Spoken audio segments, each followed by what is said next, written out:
From the big house to the penthouse podcast. Stories of addiction and recovery. The lie is dead. We do recover.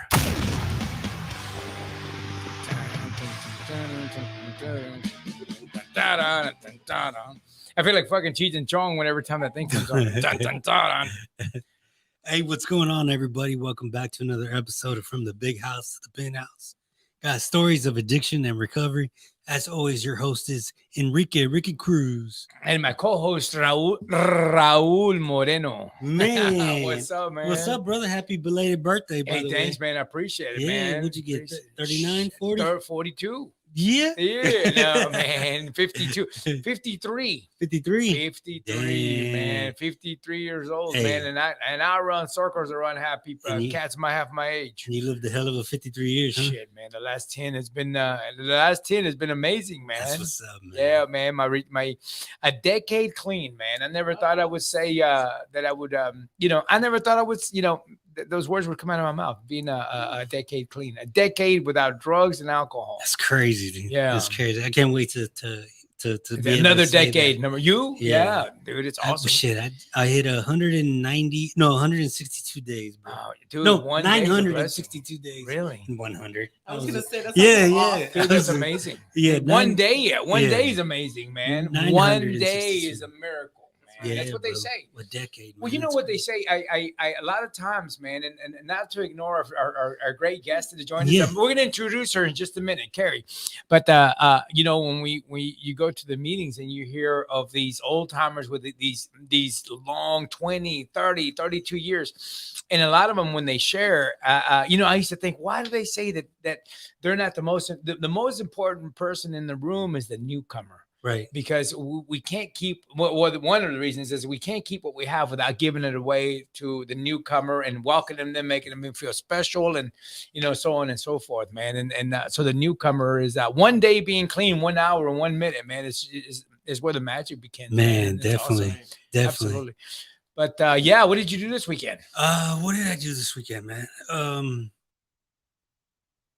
I don't think I did anything. That's good. That's awesome. Yeah. I don't think Hey, I did without delay, man, let's introduce our guest. You introduce her, Raul. Our guest today is Karri Scott. Let me tell you, I met her through the veteran court program, Really? and I got to know a little bit of her story. Uh-huh. Actually, I witnessed the progression from the first time that I met her. I don't know if it was the time that she first got into the program, but Uh-huh. you mind if I say this? Go ahead. The first time I met her and she introduced herself, she went to jail. Huh. Yeah. So the first day she was like in veterans court, she was like, "Hey, my name is this." So they This is brought her my in story. handcuffs into the court? Yeah. No shit. Yeah. Awesome. Yeah. Nice. So You too? I was like, yeah. Yeah. I was All like, "Damn, right, look at my this- people. Look at this thug. Check Yeah. it out, man. Yeah, check it out, man. Yeah, but so I got to know a little bit of her story. Uh-huh. So Wait, but you heard her story when she was telling it to the court, or she said a little bit of it, Okay. and then every week or every at the beginning it's every week you go to the court okay. and they ask you questions and you tell them your story, Uh-huh. and then they tell you, "Oh, you've been good," or "Hey, you pissed hot," Right. or "Hey, this is Mhm. a story." So wait a minute. Are Yeah. you a veteran? Yes. Oh, okay. Now the Yeah. moons are aligning for me. I'm getting it right. Okay, Veterans Court, right? Yeah. Okay. So that's how you get to know everybody. Okay. And by the end of the time, you feel like you know everything about that person, and like everybody's like, "Hey, what's going on?" What's You know, up, like, 'cause man? Yeah, we've seen yeah. each other at our lowest, and then at our brightest. Right. You know, for the majority of us, I say a good percent of us get something out of the program, and So were you? I don't mean to interrupt it. Were you also in handcuffs when you were in court? no, I was out of handcuffs, luckily. Yeah. So you were in jail. Yeah. Coming to court. You Yeah. were in there for showing up to report for some reason, right? Report for veterans court. Right. Yeah. And then she was in there, on the gang, what Yeah, do they call it? Chain gang or She was whatever. chain gang. Dude, I'm gonna tell you something, Yeah. not to change you from your story, right? But my kids, man, one time I went in, and they take you in like this, and you're walking. Man, dude, and check this out. There was this good-looking chick, man, at that went in the court, and I'm like this, and I'm like, let me fix my shirt. And I'm walking in like this. I told my daughter, I was like, I still, man, I'm trying to be cool. And I'm walking like this inside in the courtroom in Brazoria County. But man, that is, I tell you what, man, that's a humbling experience, man. So have you experienced that going to court on in handcuffs? No, I haven't. Dude, that is it. I'm going to tell you something, man. That is a humbling experience. Something that I would never, I mean, other stuff. Yeah, I wouldn't want to go through the other shit either. But that there, bro, was embarrassing. I know exactly, man, how that felt. And then when I walked into the courtroom, my family was there. Oh yeah, and my ex-wife too. You know, my ex-wife was there, and a bunch of people, man. And I anyway, I don't want to talk about that part anymore, man. So keep going. I'm getting these feelings. You know what I mean? No, let's let Karri tell her story. Okay, yeah. So. Introduce her. So you were introducing her. I'm sorry. Yeah, this Karri Scott. I met her through Veterans Court, and she's been participating. When I know she's been listening to the podcast, and so we decided to have her on because she's got a story, an amazing story of addiction and recovery. And the person that she is today is not who she was. Yeah. So Karri, introduce yourself. Well, I'm Karri, and I suffered an addiction for over 7 years. Before addiction, I grew up, my mother was an alcoholic, a violent alcoholic. So it was a constant fight in the home. At 7, I decided I was moving out. I was gone. At 7? Yes. What do you mean? You at 7 years old, you left Yes. the house by yourself? Yeah, and I went and moved in with my grandmother. Okay, right. Yeah. Okay. It was constant. It's not like you went and got an apartment somewhere. No, you're 7. I was like, I just split, man. I'm out of there. Yeah. If I got those kind of skills, look, Right I need to learn. But things settled down a lot, but I was still hurting. Well, wait a minute, because if you don't mind, and let me back you up a little bit. So tell me, so tell me about your parents. They're young kid. I mean, your parents were together when you were little, or tell me how that. A lot of us, Raul and Karri, a lot of us think that some of the way we act and stuff is stuff that we see, right? Even doctors and so on, and therapists and all, they say that what we experience in the home a lot of times affect us as children, and sometimes if we don't know any better, that's the way we act, right? So paint us a picture, Karri, of how as far as you could tell back when you were a little girl before the 7, and things you experienced that made you to say, you know what, I'm out of here, man. I'm gonna go stay with grandma because y'all motherfuckers are just too much. You probably didn't say the motherfucker part. Thank you. And then the beep, yeah, that's right. So lead us up to that part where you said, hey, I'm out of here. I'm gonna go stay with grandma. What did you experience, if you don't mind telling us? Okay, so I'll tell you, my first memory was my mother and her second husband fist fighting. I don't mean like kangaroos. They were just like after it. Yeah. Going after it. Yeah. And somebody picked me up and took me away. Right. And that's my mom. I love her. That's your Well, what about your what was your dad? Your father? So your father wasn't in your life since you were little. You never to that point. 3 times in my entire life. Okay. So yeah, I didn't know who he was. But that's my earliest memory of a father. Was your second stepdad? Your stepdad, right? Yep. Okay. And well, of course, she divorced him. And any man that my mother was with was violent. It was fist fighting. It was, we're going to the bar, and I'm 5 years old sitting on the bar drinking. So your mother, is it safe to assume that that your mother was meeting these guys at bars and then building a relationship with them, or they would build a relationship, become boyfriend, girlfriend, or whatever, and then they would come live with y'all? I guess the men would come live with y'all, or somehow something or the other, Not like that, or quite. No, not quite. Okay. My mother was, you do what you're told. To the boyfriend. To whatever male. Okay. Didn't matter if they were together or not. If she said to do it, you did it. You didn't ask questions. Right. But she was very well respected behind it. But people didn't play with her. They knew better. Because when she lost that temper, it was done. But the men that she did get with, the men that she did let into her house, 9 times out of 10, it was a fight. Right. And I don't mean once a month. No, there was a lot of drinking. So there was a lot of fighting. Right. And that was my childhood. So after the fighting, let's say they would have a one night of violent fight. What would happen the next morning after they wake up sober, right? After they got off because a lot of times we make these, we tempers flare and we lose whatever after you have a few drinks. You know, people change. Right. People that are alcoholics and addicts, when they have these couple of drinks, they turn into, you know, from Mr. Jekyll and Dr. Hyde or whatever, right? However you say that.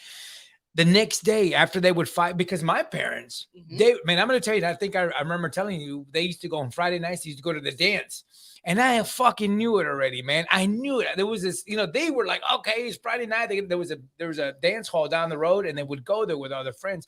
And I knew it, man. I fucking knew it, that they were going to come home that night and they were going to be, they're going to be arguing. My mom wouldn't shut up. My dad would tell her to shut up, you know, or just, hey, that's enough. I remember my dad saying, that's enough. That's enough. And my mom just yaking. We'd be like, Mom, that's a fucking enough. You know, we're back there going, that's enough, man. And come on. And then my dad would eventually, you know, he would, you know, backhand or something. And we'd be like, some of the time we'd be like, yeah, Dad, she deserved it, man. And then it would get further worse than that. We'd like, come on, man. It's just, you know, but the next day, the point I'm trying to get to, the next day, you know, my dad would be fixing a window he broke or whatever. And everybody'd be kind of like, you know, kind of like this, you know, would y'all experience that kind of stuff too? Or would still be messed up the next day?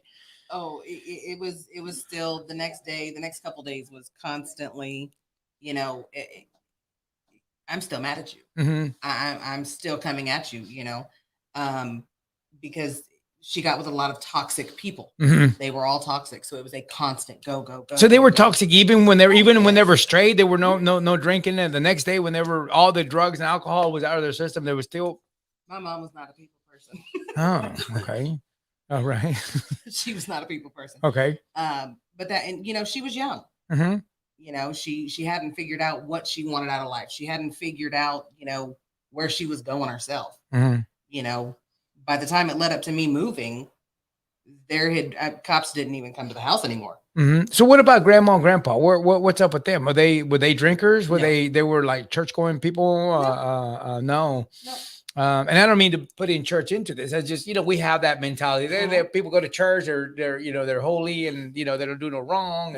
And the only wrong they do is behind the doors. You know what I mean? They hide it, whatever. But so what? Your grandparents, were they close by? Did they live close by? So when you would have these fights, would you run to their house? They normally ended up coming and getting you and let them tear the shit up, and then they just take you and that's it. You and your sister. You have an older or younger sister? So I have a sister, she's younger, and I have a younger brother. They're both step siblings. So how did that? I mean, they're step to you, so they're younger. So your mom ended up having a children with the other your stepdads. So my stepdad had 2 kids already. And then he married my mom. Okay, so they're not no blood. They're not Right. half to you. They're just okay. Yeah. That's why you call them step, right? I'm not sure. I mean, I'm still learning. It's So okay. yeah. So your grandparents would take them too, or just you? They weren't there at that time. They weren't there yet. Yeah. They weren't in the picture yet. Right. So okay. So all that went on, and then you got a little older. Now lead us into after the 7, and you moved to your grandparents' house, if you don't mind. So my granddad, he was a crane operator, and my grandmother worked for TDC J. Clemens unit. Your grandmother? So she's used to this shit. She's all these people that, okay, now I get it. Yeah. Yes. Okay. Now it's all making sense. Right. So your grandmother worked for TDC. And what did she do there? She did. What didn't she? But was she an officer? No, she was not a guard of any type. No. She worked mailroom. She worked the switchboard. She did everything. Okay. And your grandfather did what? Crane operator. Crane operator. Right. Okay. Yep. Those make great couples. The They TDC do. and the crane operators. They I heard. do. Yeah. I like to know their sign. They're over 40 years. I mean, you know, Okay, they're awesome. very strong Yeah. relationship. Yeah. You know, with my mother being who she was, they had their hands full. With your mom. So your mom was a pretty. Did your grandparents say your mom was a freaking handful, man, when she was younger? Would they say that to you? Oh, yeah. So your mom was always really strong-willed, really Oh, yes. strong, whatever, and she got, she had her share. Your grandparents had their share of trouble with her Yeah. when she was little. Yeah. So they're like, oh shit, man, come on, man, let's take. Let me ask you this too, Karri. At 7 years old, what grade would you be in? Lord, I don't even know anymore. Roughly, what would a 7-year-old be like in like fourth grade? like fourth grade? Do you Yeah. remember? I mean, what would happen when you go to school? I want to know what was in your thought. Do you remember what you? I mean, were you sad? I was closed in. I didn't what does show that mean? emotion. I didn't talk to people. The people that I did become friends with Mm-hmm. were April was blind. Who? She was a friend of mine in fourth grade. I You had a blind friend. I did. Oh, okay. That makes sense. See no evil, hear no evil. Yeah. Now you need a one that's deaf. I had one. She started Yeah. teaching me sign language. Really? Yes. Okay. So you had a blind friend and a deaf. I don't mean to laugh. I don't know why I'm laughing. It's not funny. Just said I laugh at just stupid things, but I'm sorry. I don't know. Finish your story. That's Keep going. finish the Keep story. going. Yeah. Yeah. No, I made friends with the ones with the outcasts. The ones that weren't popular, the ones that weren't in the mix with everybody. Mhm. I stayed in the background. Were they buttheads? Nowadays? No. I'm talking then. I mean, were you? Did you? In the fourth grade? Yeah, sure. What kind of I've fourth heard- graders man, you have you been know? to our damn meetings, man? Yeah. Kids would be stealing the weed from their parents and smoking in fourth Dang. grade. Yeah, fifth, yeah. I'm Mhm. telling you, damn Yeah. straight, dude. I'm telling you, right? It's Am I crazy. lying? No, you're absolutely true. Yeah. I mean, the things that my grandmother seen when she was working in TDC Uh huh. is crazy. Yeah. I don't put nothing past anybody that can walk. Mm-hmm. When you start walking across that floor, everything is fair game. Right. So you would go to school, right? And I what was your? I mean, it wasn't like you when you went to school. It wasn't like the Brady Bunch, you know. Hey, or Leave It to Beaver. Y'all know you're too young to know who Leave It to Beaver is, right? But it's the same. You know, you're standing at the door. There's the mother with the pearl earrings and the pearl necklace. Here, Beaver. Here's your sandwich and a kiss, and go to school. Put them on the fucking bus and all that, and you're having a wonderful day, What right? the hell are you talking Well, about, that's what the American we all think that's what we want our life to be, right? You go to school, your parents give you a kiss, or they drop you off. No, it was like you were like, hey man, if you got some lunch money, it's a lucky day, right? And if you went to school, how were you going to concentrate with these people fighting and hollering and all this kind of crazy shit the night before, and then you were probably sad. I would think. I'm going, man, why me? Why I got everybody else is having dinner. I'm over here dealing with these motherfuckers, So tell us about that and how your experience was going to school. Because I want to lead up to how the first time you took drugs and how all that, comes into play. So go ahead.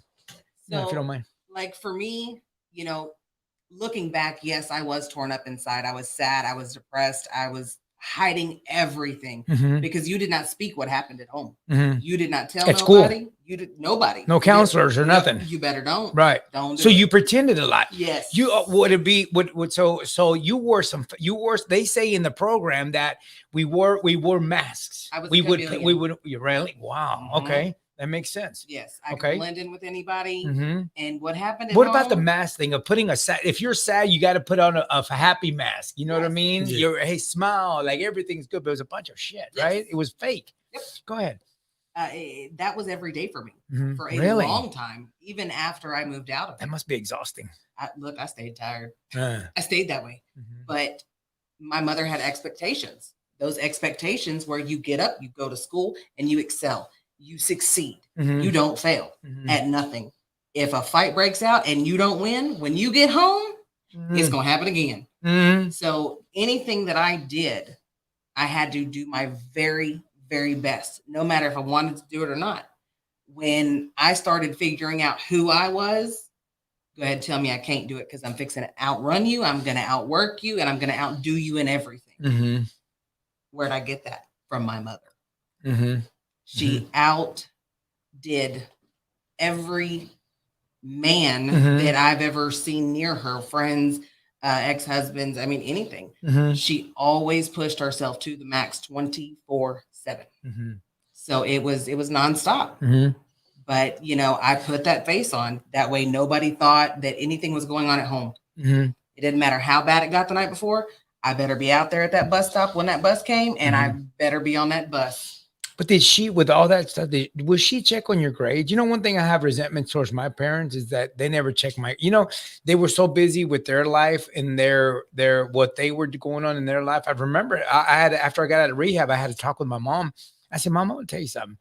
She was like, we're having dinner and we're having an intimate conversation about some things, and we're bringing up some things about her and my dad and some of the things that happened in our life when we were little. And I was just being honest with her, right? And I said, you know what, I'm gonna tell you something, man. Why didn't you ever check my school grades, man? Why didn't you ever tell me, hey, you need to go to college? Ricky, you need to go to school. You need to go to college and get a degree. And why didn't you ever push me? It was always, my mom used to work. Then again, my mom worked a ton of hours, dude. She used to work, and we come from nothing. We come from nothing. I mean, we're Mexican. We come from Mexico. I was the only one born here, United States. But the rest of us were born in Mexico. My dad and my mom were from Mexico. And when we came here, we came with nothing, man. We came here following the American dream, as they say, right? So my parents worked. I remember, man, my dad worked at a mechanic shop. And then that night, and my mom worked at this one, my mom worked for NASA. Oh, wow. Right, check this out. But she was a custodian. Check this out. She used to, my grandfather used to, over there in the hill country, in Mexican hill country, my grandfather, they said they used to sit around the fire. I said, my daughter, she works for NASA. In the morning, she goes to the moon, and then she comes back at night. She goes to the moon. And since my mom, she was a custodian, right? So they clean the bathrooms. They used to get shirts and hats. And so she used to send them to Mexico and say, look, see? My daughter works for NASA. Anyway, I never done this. Anyway, where do we live off on? That was the NASA part. Oh, your grandmother was. Where did we live off? Squirrel. The squirrel. Yeah, exactly. But I was. Where did we leave off? I can't remember where do you remember where we left off? She was telling her story. Yeah, go ahead, keep going. I'm sorry, interrupt. I had to get that NASA story in. No, so when my mom finally, started finding herself, she actually went to work for the school district. Her going to work for the school district, oh Lord, she checked my grades. You better believe it, and I better be passing. Oh yeah. So you did good in school. You did fairly well. Sure. Yeah. Yeah. What grades? That wasn't too confident answer. Yeah. She's a sure. Yeah. Barely passing. Barely passing. I was not diagnosed by a doctor, but my first grade teacher, Miss Finley, she realized that I was dyslexic. And when she realized that, she changed how I did things. She started having me read different books. She started having me do different things. She had interest in you? Yes. Okay. That was the teacher that changed the course of my future as far as schooling That's went. awesome. You had one of those too, huh? One. Miss Thomas. Yeah. That's all you need is one. And what grade did you have her in? Oh, dude. Well, I mean, later on in life, but Miss Thomas, man, she was amazing. She's the reason I graduated high school. I had a Miss Cersei. Oh, dude. They named the 9th grade building in Pearland. Seriously, yeah. Yeah. That was my lady. So we all have that one teacher that has helped us, man. That's awesome. Yeah, Miss Thomas, man. She helped me get my driver's license. And she brought me back to school and I graduated, or else I wouldn't have. That's yeah, awesome. Miss Thomas. Yeah, and then she taught Chrissy too. She was like, shit. she taught me. Well, she'd retired and she would come in but anyway, back to your story. We always keep interrupting you. So tell us, Karri, tell us about the first time you did drugs. Tell us about that. How that what the led first you time, there? yeah. How did you get there? Yeah, how'd you get there? Yeah. Man? Well, and did you enjoy it for how long? Unfortunately, I did enjoy the first time I did drugs. Mm-hmm. And unfortunately, it was when I was in the military. Do you know I'm gonna tell you something? When I say I enjoy drugs a lot. Mm-hmm. I do. And even today, I'm going to tell you something. I had a lot of good times on drugs. That's a disclaimer, by the way. I don't know what that means, but I had a great time on drugs. He's not saying go use drugs. Oh, no, I'm not saying go. I'm just being honest. I loved when I started doing cocaine and all that. I loved it. And in fact, I loved it. I loved it. I fell in love. But anyway, go ahead. So, Karri, you graduated high school and you went straight into the military? Yes. So what branch were you in? Navy. How many years did you do? Unfortunately, I was not able to. Everything is unfortunate with you. I know. Especially Just unfortunately. I got to hear one fortunately, okay? It comes. It okay, does go. Actually, I was discharged early due to medical situations. Good. I mean, not good, but good. But I'm gonna just say, okay, yeah. My bad. I'm not sure, what's Yeah. happening. We got one squirreling over here, one's Yeah, tongue tied. So yeah, I was in for 2 years, stationed in Florida. And look, it was a whole mess. So where were you born and raised at? Lake Jackson. Lake Jackson. So when you talk, you can definitely hear that country accent, that country twang. Mm. Look, I didn't do it. Yeah. I don't try to do it. So you went, you were stationed in Florida. Go Gators. So what led you to the drugs? You said you were in service your first time. Yep. Pretty much I was already drinking. That's Hell what we yeah. do. It's military life. Yep. And some things had happened. Sexual trauma had happened, and I didn't want to feel it. I didn't want to think about things that were from home. Yeah. That I had grew up with. I didn't want to deal with any of it, so I numbed it out. My first drug was cocaine. Yeah. I didn't start off light. You said, hell yeah. I went hard and heavy real fast. Yeah. Thankfully, that was not long lived. That was only 6 months. But that 6 months was very hard and very heavy. And I was at a party the night I quit. What do you mean? You started and then you quit right away? Within 6 months, I picked it up, did it hard and heavy. 6 months later, I was at a party and there was more than enough to go around for everybody. And I went to go hit a line, and guess what? I was like, something inside said, "Don't do it." And I was like, "That's never happened. Hold on, maybe I shouldn't do this." And you just stopped? Away. I threw it down and walked away. Really? Yeah. I've never heard that before. Look, there's a first time for everything. So what? Why? What happened? No. Yeah, I was pregnant. Oh, didn't even know it. Okay, I thought it was gonna be a story like can I tell you those stories? I know I keep interrupting. So we were partying one time, and I do not condone I don't what do you call it about doing cocaine. This is a story when I was younger, right? We had an apartment behind. I thought this was gonna be a story like we were behind my mom's house, and there was a party. It was a party apartment, man. We had all kinds of parties. So we're doing cocaine all night. We had a party for like 3 nights, right? The third night. So I mean, I'm, and everybody finally goes home, and I'm like, as you can tell, you're breathing real heavy and your heart and everything, and sometimes you feel like you can get a heart attack and all this stuff. And everybody goes home, and my mom and them are having a party in the front of the house. And back then, those phones. The phone rings, and I'm like, man, I don't know if I'm gonna answer this. So I went ahead. I'm like, hello, and this guy goes, he says, who is this? I said, who is this? He goes, this is the devil. I was like,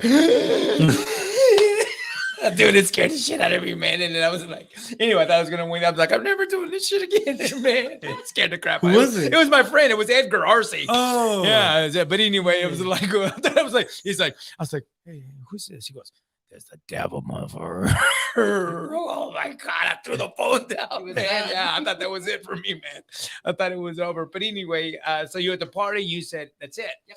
Really? And you walked away from it like that? Yep, I walked away. But you said you really liked it. You went hard and heavy, and you just stopped because you were pregnant. I didn't know I was pregnant. You didn't know that ended up being what it was. So you didn't know you were pregnant. You didn't stop because you were pregnant. You just stopped because something you felt like you needed to stop. Yes. Okay. And then? And I walked away from it. And I found out a couple weeks later that I was pregnant with my oldest, and I was like, well, my mother's not going to be happy about this. And sure enough, she wasn't. Her and a friend of hers loaded up in the truck, drove the 18 hours to where I was at, and they was ready. They pulled up, had both of them had their handguns ready, locked, loaded. She called me. She's like, get out here and bring all your stuff. Yes, ma'am, I'm on the way. You did not tell her no. And got in the truck, came back to Texas. Wait, you were still in the service? How the hell do you just leave? Because they were already trying to process a discharge. Oh, for medical? Okay. It was so bad that I wasn't even able to PT anymore. My knees would not do it. Oh, they diagnosed. That's crazy. So they just bye. Yeah, bye. So you didn't smoke weed before the cocaine? No, just drinking and then straight to a blow. Yeah. Okay. I learned that I did not like anything that made me feel lazy, made me feel slow. I didn't like it. But I found that out later, you know, after I had not one, but two kids. And I was like, I don't like this. Okay. I'm not trying to get up and I don't like feeling not productive. And I was like, well, so much for that. I'm done with that. Okay. And I left that alone. Okay.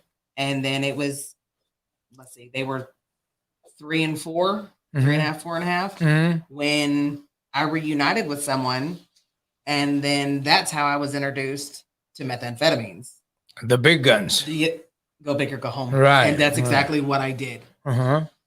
Let's just say I didn't go home. Right. Or you went big. I sure did. So with meth, were you smoking it or yeah? Well, I smoked it. I started it. I ate it. I mean, I did everything except for shooting it. Right. And that was fine with me. I was perfectly content getting things done while getting nothing done at the same time. Right. It takes a special skill for that. Right. And I had that special skill. wait, say that again. Getting things done while not getting anything done. Yes. Okay. Yes, it takes a special skill for that. You think you're getting a lot done, you ain't doing shit. Exactly. Yeah. Then I got high. Yeah. And then, yeah, exactly. Exactly. Yes. So how did you get introduced to methamphetamines? Through a guy? Or yeah, he said, "Hey, try some of this," or he was trying it, and you He was using it already. And I didn't when know. you didn't know, Not at first. how did you find out? I opened the door. And I was very confused when I saw a light bulb, and I was like, "What is happening here?" And I was like, "What is that?" He's like, "You were not supposed to see this," and I'm like, "A little late." Okay.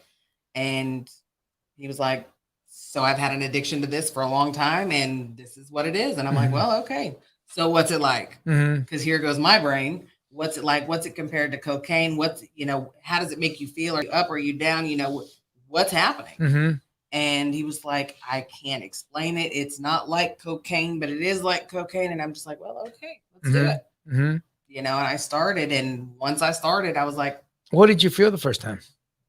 "Oh, I got plenty done the first time." No. Not what you got. That. What did you feel though? I mean, what is the feeling on methamphetamine smoking it? What do you feel? I mean, your heart races. You feel like, you know, I'm going to tell you. Let me give you an example. For me, with barbiturates, with I guess they're called barbiturates. Give me an example of that. No barbiturates. Maybe it's not called what's it called? When you hurt yourself, what does the doctor give you? Painkillers? Opiates. No, maybe opiates. Yeah, opiates. Yeah. But Vicodin. Yeah. Vicodin. The Lorcets. Have you heard of those? The big green ones. Dude, those are amazing, man. They're amazing. They're wonderful. I'll tell you something, man. With Lorcets, I started with Vicodin. And Vicodins, man, when I would take Vicodins, I would get this burst of energy. A lot of people would go to sleep. Me, there's something about me, and somebody told me what it is, but with those, it does the opposite to me. It brings me up. And dude, I get this energy. I'm going to tell you something, man. With Vicodins and especially Lorcets, when I take them, I swear to you, the best way I could describe it is like the stars. There would be rainbows and there'd be flowers and no wrong, man. I would feel so fucking great. I'm gonna tell you, man, it was the best feeling in the world, and I loved it. It was just like no worries. I heard people explain that before with other drugs, and I was like, they're full of crap. They're just like getting high. But with Vicodin, man, I'm going to tell you, and it was really hard to get off of them, man, on Vicodins. Yeah. And then I was doing Vicodins and cocaine at the same time. You know, cocaine was you know, bringing me up, and the Vicodins were also bringing me even higher. And then I was bringing myself down to sleep. What do you call that stuff that they go to sleep with? What's his name? The golfer was addicted to Ambien. I was using Ambien to sleep, dude. I was like a wreck, man. The 10 millimeter Ambiens, I was using those to go to sleep. Yeah, waking up with that, and but anyway, so that. Wow. And what was I saying? I keep interrupting, and I forget what the hell I'm saying. So methamphetamines. Yeah, you know, it made my heart race, but it woke me up. Yeah, I don't care how tired I was, especially in the very beginning. I was wide awake. I could go get everything done. And I didn't. What did you have to do? What didn't I have to do? No, at but that what point? was your daily routine? I mean, were you a housewife or did you have a Oh, job to no. go to? Mm-mm. No? No, I was raising kids. Okay. And of course, raising kids, that's taking care of a house, but it's a lot of mental, because you're trying to pay attention to what they're feeling, what they're doing, where they're going, what's in their hand, what's in their mouth. And of course, you can't keep them boxed inside of a house, and now you got to go outside. Mm-hmm. Well, now you got to make sure they're still not putting anything in their mouth, because now they're going to try to eat the bugs. Mm-hmm. And so I mean, it was a lot. I was a young mother. Mm-hmm. I had my oldest when I was 20 and my youngest when I was 21. Mm-hmm. So it was a constant, nonstop go. Mm-hmm. But the great thing about it is, I did have them when I was young. Mm-hmm.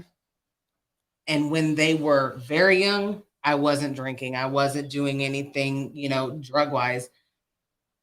But they were able to walk. They were able to tell me, hey, I'm hungry. Hey, I'm thirsty, And for that, I'm grateful for that, because by the time I did get into meth, they were like, food, drink, Mm-hmm. hello, Mm-hmm. So that was a very big blessing, because the farther along I got into it, Mm-hmm. the more I started forgetting.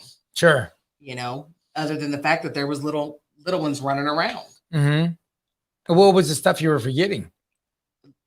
Oh, was I it that forget you to were? eat. Well, it would. Well, I mean, was it that you were not forgetting, that you were just more interested in that drug? Was you're more interested in the drug? It did become Yeah. that. Yeah. It really did. It consumed you. Yes. Yeah. Yeah. Because it does. It Completely. consumes us, man. I mean, the drug consumes us, and it calls. It calls you. I remember in the meetings. I keep going back to the meetings. They say, "Hey, man, I could stop, but I just couldn't stay stopped, man." Yeah. You know what I mean, I could stop because I remember when, and it makes a lot of sense because I remember I'd go, man. I spent the money for the light bill. I remember one time, and Chrissy was real little. She's here in the with us, but I remember telling Raul that some of our Thanksgivings, man, were really sad. I remember that I had spent a couple of days before Thanksgiving in the garage smoking crack, man, and then I ran out and I fell asleep Thanksgiving morning and burnt the turkey. Yeah. Burnt the turkey, and we had no turkey for Thanksgiving. I think I ruined the rest of the food. Mom was at work. She was supposed to come home, and it was, man, that Thanksgiving. I remember it being really, really sad, man. It was already gloomy and cold and stuff, and when you have no turkey, the turkey was there, and everybody was trying to chew the fucking curry like black turkey. Sorry, I didn't mean to spit on you. And I remember we tried to eat it, man. It was really sad because those are some of the thoughts that I have, man. They kind of sometimes they make me sad and think about it. But then I think I fast forward to today on the life that I give my kids today. You know what I mean? And and I feel a little proud of myself. But it is still kind of a little sad to think about it. And I've got a bunch of stories like that. Oh yeah, absolutely. So yeah, So when you were in addiction and you found meth, how long were you in that way of life? 7 years. 7 years straight. Yeah. And so your kids witnessed a lot. My oldest did. Your oldest did. Mm-hmm. Did you ever sit down and talk to her and ask her if she remembered any of that? She doesn't. Okay, so she never seen me do it. Right. She never seen anything go on. She knows there was a whole lot of traffic. She knows that mom never stopped going. She knows that mom never, settled down. Mom was temperamental. Mom 1 minute was nice, then she was not so nice. She remembers the arguing and just the chaos that was constantly there. She was there through most of it. Mm-hmm. I'm grateful because my grandparents, when CPS came in, my grandparents took my kids. That way they didn't get sent into foster care and anything like that. So what happened that CPS came in? So my youngest daughter's father and I, he and I split up. And when I did get on meth, he ended up filing, for custody. Of course, I'm very prideful. I'm going to fight it. Well, they popped a hair follicle. Well, that hair follicle came back real hot. Mm-hmm. And so they removed her, but I couldn't stop by that point. And so he actually, he has full custody of her. I don't have any rights to her.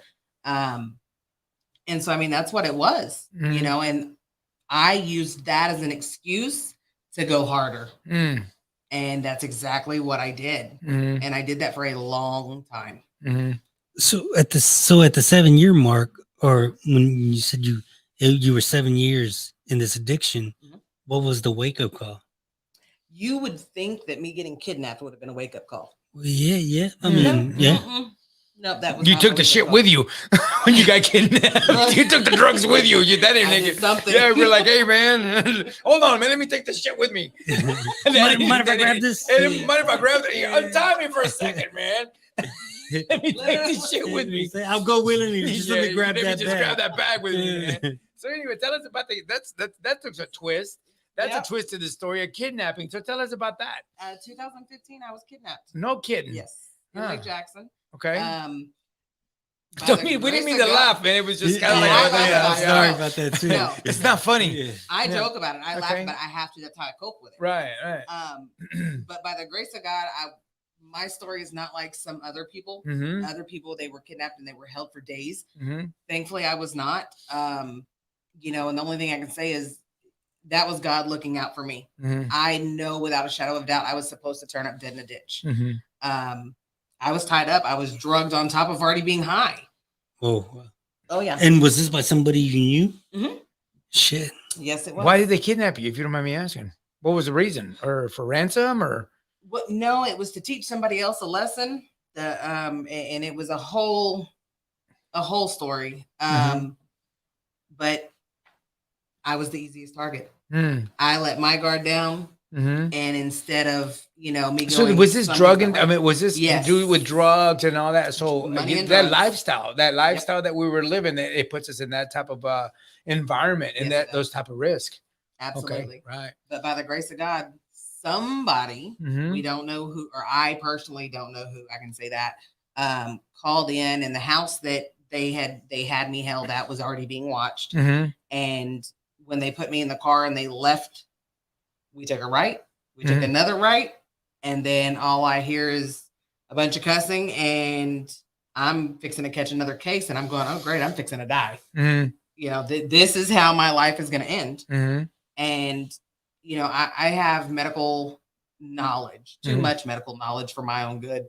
But I knew I did not have but 30 to 45 minutes before what they gave me overpowered the meth. Mhm. It was going to flip, and when it flipped, it was going to flip hard. Mm-hmm. But here we go, and now the car's getting pulled over. I'm like, he's going to kill me. Mm-hmm. Thankfully, that's not what happened. He did get arrested. They did catch the female involved, and I was in the hospital for a week on 100% life support. Shit. I should not be here today. Mhm. And I'm very grateful that I am. Mm-hmm. But, most people would stop after that. So that No. wasn't the wake up call? No. So after you got out of the hospital, you went back to using? Sure did. What the fuck? Yeah, I'm a genius. Aren't we all? Yes. Yeah. I did. I continued to use for a couple more years. Mhm. I 2015, at the end of the years when I first got into ADAPT programs. What's that mean? What is that? Oh, you're gonna ask me that. Yeah. It's alcohol and drug treatment program. But what It's outpatient. Right. So it's outpatient program through the Yes. courts. I guess that's what I mean. Is it a CPS court? got me into it. Okay, so a CPS program. Yeah, they put Mhm. me in it thinking, Mhm. she'll learn something and she'll stop. Right. No, I. What do you I mean she'll did learn something and stop? What do you mean? Learn about the fact that I had the disease of addiction. Mm-hmm. And the first week I did good, Mm-hmm. and then the trial started Mm-hmm. for the kidnapping, and then I was like, nope, here we go, and I started using. But you it. were not on trial. I wasn't on trial. For your kidnapping. You're Yes. kidnappers. So you told them that you were kidnapped. Mhm. You were tied up and stuff when they found the car. Yeah. I was tied up. I was And gagged. what were they planning? Were they planning on killing you or Yes. something? Yes. That was the end. That was that supposed was to be the end that of was it. the plan. Mhm. Huh. Without a shadow of a doubt. Yeah. I can tell you everything they said that night. Right. But the point of that is my higher power was like, no, this is not going to happen. So the CPS, you had a CPS case out, and they sent you to this ADAPT or whatever, and there was a program for you to get your life back together, and they were going to teach you some things, and you were going to all that, and then in the midst of that, the trial for these people that kidnapped you was going to start. But how would it affect you in a day? That was bring back memories. Testify. Yeah. I have to testify, so I've got to face him in person. Okay.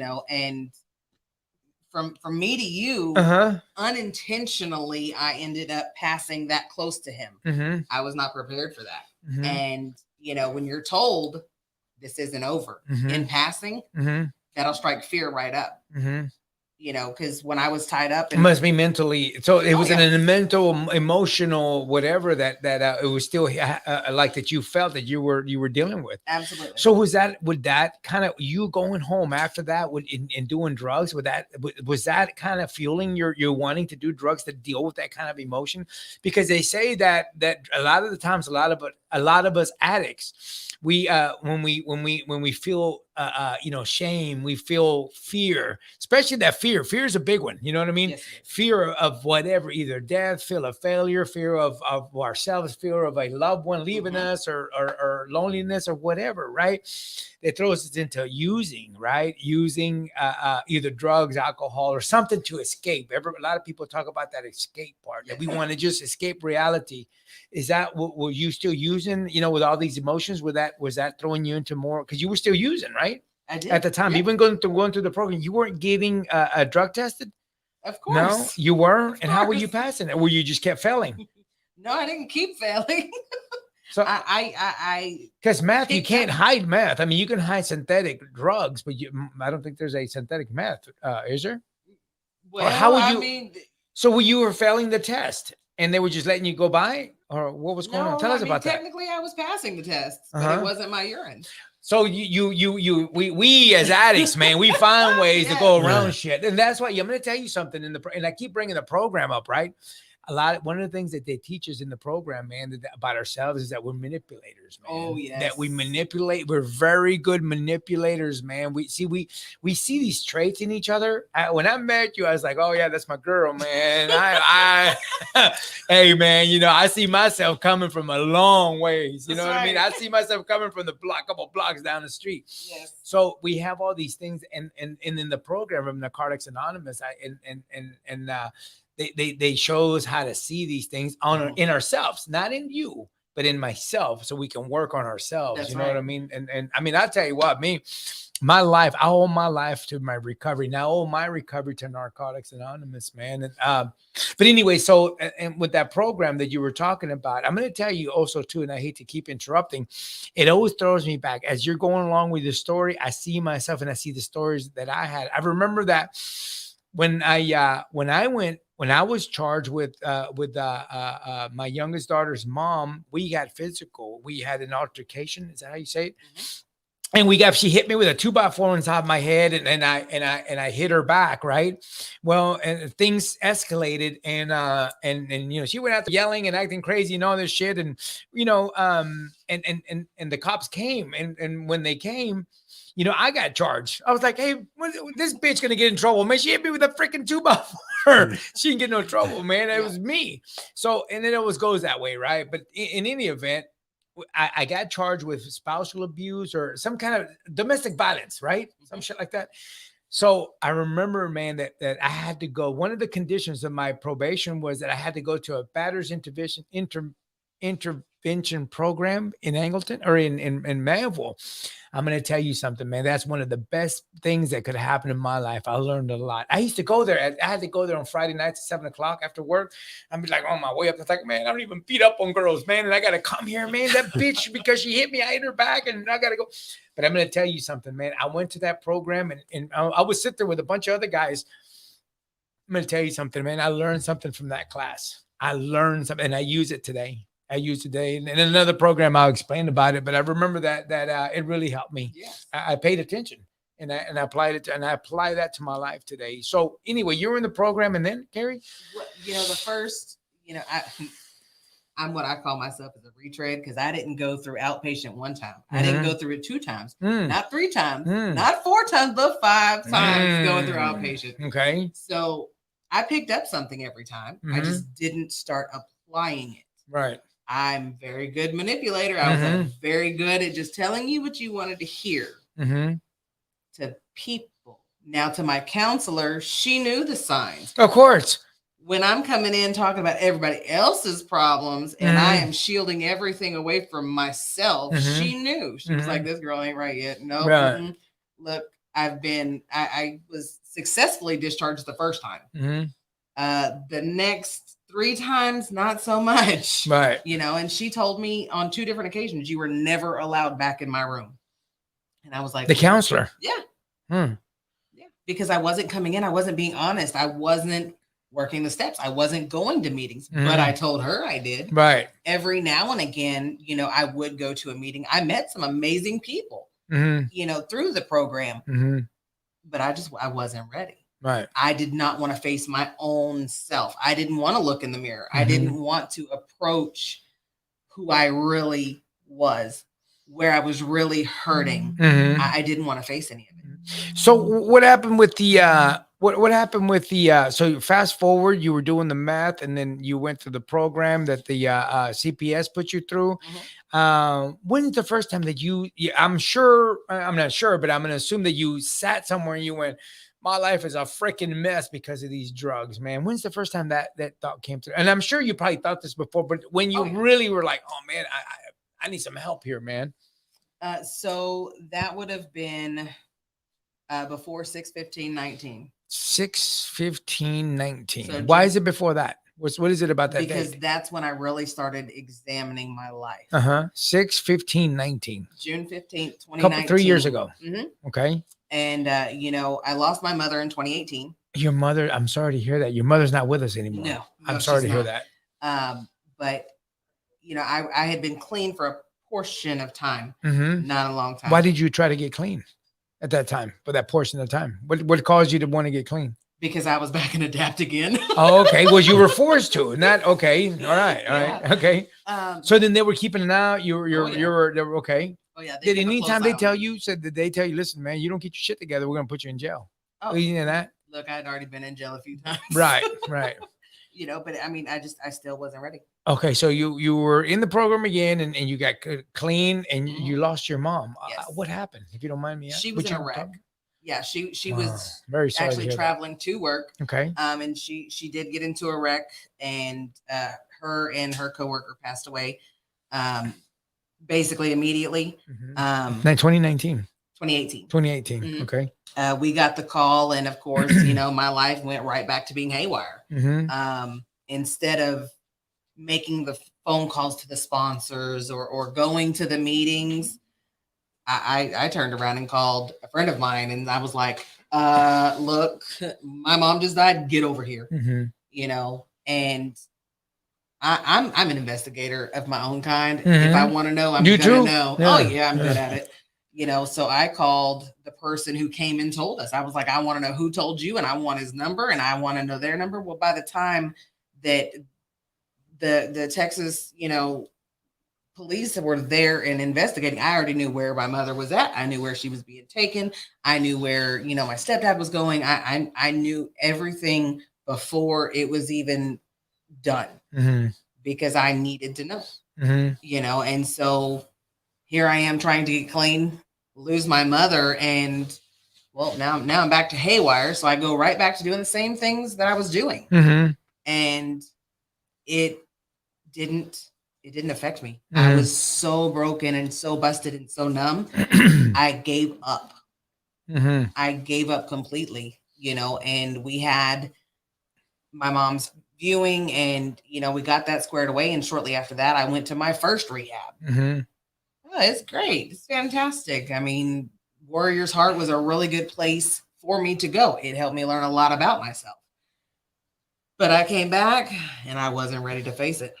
Were you in Veterans Court at this time? Not at that time, no. Yeah. What did you say, Warrior's Heart? Yes. Is that local? Bandera, Texas. Oh, okay. It is an amazing place. The counselors there are awesome. I mean, just it is very serene there. Mm. It is for first responders and veterans who suffer from PTSD and also addiction or alcoholism. So some of the help were you getting because you were a veteran? Some of these before you were in court where you found where y'all met, but these other programs, were they with all this stuff, was that help? Was it through the veterans program, any kind of veterans program or assistance from the any kind of programs to like through the government? I mean, so the VA did cover me going to Warrior's Heart. Okay. Because I am a veteran and I do receive, my benefits. They did cover it, and I did go, and I did the best I could, but I still wasn't ready to face it. Wasn't everything. enough, right? So what is it now? What happened? Because we're running low on time. It's getting close. So let's speed up. Let's get to the part where you went to jail. What happened? What caused you to go to jail when you met? You didn't meet. I mean, but you noticed. That was the first time you remember meeting her. She was wearing bright orange. You couldn't miss her. Yeah, like a stop sign. Yes. Yeah. So what happened? What caused you to go to jail at that time? What happened? And you were still on drugs, right? You're still on meth. Well, when I went in, no, I actually got clean on 6/15/19. Like that was my actual clean date. But before that, I had already examined my life and I was like, dude, I'm really done. But I kept getting in trouble before that. And they're like, look, we're going to get you into the program. We're going to make it to where you don't have a choice. And so I went to jail for a month and they hauled me in there and here's this group of men. And I'm like, okay, whatever, hi guys, what's up? They took me back out and they sent me over to another recovery house in Dickinson. And I learned even more there. I learned more about myself. What was the name of the house in Dickinson? Bay Area Recovery Center. I went there, man. Yep, I went there. Yeah, with Joe. Joe something is the owner.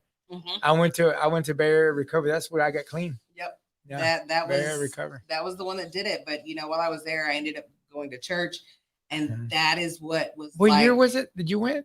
I went in 2019. Okay. September of 2019 is when I got there. Okay. But it was life-changing for me. It really was. I had people who would call me on it. They would call me out without a shadow of a doubt, and I'm not very people-y. I don't like 100 people in my bubble 24/7. People-y. I'm not people-y. That's another new one. Yeah. Add it to the dictionary. Look, I've got a whole dictionary. If you need one, I already wrote out. You already got it all there. I got it ready to go. Yeah. We just see people-y to it. Yeah. But it was good for me. And I came back, and instead of going back to where I was, I picked up some of my stuff and I moved to Dickinson. I was closer to House 4 and I was going to church at Faith for Life. And so I stayed plugged in up there. In Dickinson. Right. A lot of people, I wanted to do that too. Did you? No, I didn't. But I had that when I said, because dude, I had in Dickinson getting clean at Bay Area Recovery. Dude, it was life-changing for me. And then I was like, well, I want to be close to I felt close. Like I needed this closeness to the recovery house. And because I felt safe there, man. I just I had this feeling, but Pearland was calling my name, man. I had to come back to him. Yeah, I had to come back to Pearland. My business was here. But anyway, and then? I stayed up there, and I just recently moved back down to Brazoria, where I grew up. And, but while I was gone, I did a lot of soul searching. I did a lot of changing. I did a lot of growing up. I've made amends with everybody possible, but there's very few things that I can look back on and go, if this didn't happen, I would have never changed. If this person wouldn't have come into my life, I would have never opened my eyes to another way of thinking. So the people that are in my life today, I hold them very near and very dear to me because that's what helps keep me straight. Right. I host meetings on Mondays, on Wednesdays. I attend other meetings and I sponsor women and I help anybody and everybody I possibly can. And as long as I'm doing that and applying the principles and doing the work, I know I'm going to be okay. Hey, listen, we have a lot of comments there. Read some of those, man. We've been missing a bunch of everybody's on it. David Miller. No, they were just talking different things. It doesn't. They're talking crap? No. Just different stuff. Oh, they're talking shit. Manny said, go Karri. Okay. What You is know- David you know Miller Manny? saying? I know Manny. Manny actually hosts. Oh, the Wednesday Jesse night Ortiz, meeting. he's got eyeballs just looking. Yeah, Wow. a synthetic version of Meth. methamphetamines is bath salts. Uh-huh. That's what Dave David was Miller saying. would know. Yeah. David Miller, unfortunately, he understands 100% of what you went through, sis. He says, yeah. So David Miller understands bath salt. So is that so? The thing they're talking about, I thought somebody was taking a bath in salt. That wasn't the same thing, huh? No, definitely Somebody not. invited me to a hotel room. It's like, hey, bath salt. I was like, yeah, I'll be there. Don't do it. That was a different party, That's a different bro. one, man. Yeah, that's a whole She different was party. She was a midget too. That's how you wake up. That's how those stories begin. Come on, Gary. He's still got the midget in there. He's like, yeah, I'll never trust a midget again. Yeah. I got a question for you. So with everything. Hey, with man, if you're thinking, oh, my daughter's here, so is mine. Oh no, She- trust yeah, me, yeah, that yeah, one right yeah. there. No, she already knows. So with everything you experienced, are you worried about your children at all? Absolutely. You do, and do you feel like some type of way that it was in what's the word? Within the bloodline? It's, Oh, if it's hereditary. Hereditary. yeah. You know, my mother, my father, from what I understand about him, he was an addict and alcoholic. Mhm. Well, here I went, and that was my thing. And then, you know, my oldest daughter's father, he was an addict. Mhm. And so, you know, from the pattern of it, you know, it shows that yes, there is a possibility, chance that she will be, but she watched what I walked through. Yeah, She sees what I do today, definitely. and that is something that we talk about freely. You know, Yeah. she has questions, she asks. That's good. There's nothing hidden, Mhm. So I mean, but it is possible. Yeah, I would definitely. I think that's a worry of mine. Mhm. Because of our way of if we do anything that's too extreme.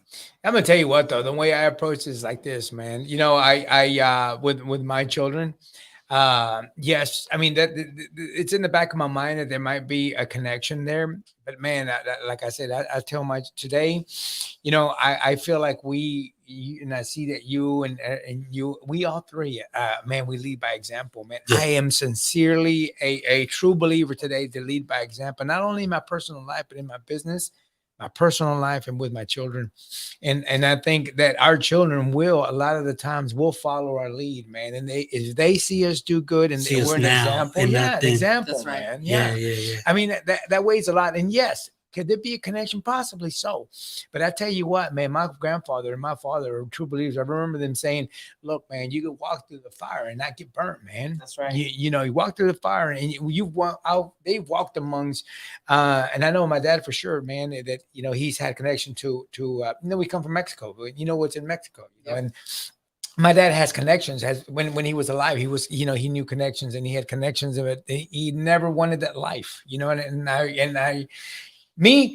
not me. I wanted that easy shit, Let's right? go. And I'm like, but with Absolutely. that, look, man, I think we run out of time. Carrie, Yeah. man, thank you so much for joining us, man. It's No, been thank fun. you. And Do you have thank you. anything you want Any to say last before words? Yeah, we close out? absolutely.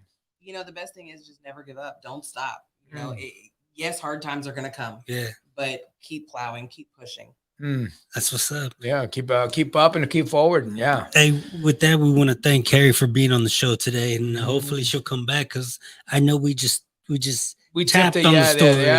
Yeah. She's got a lot more there, man. no, We need there's to a get lot out more. of there. We definitely Yeah. gotta get more in depth.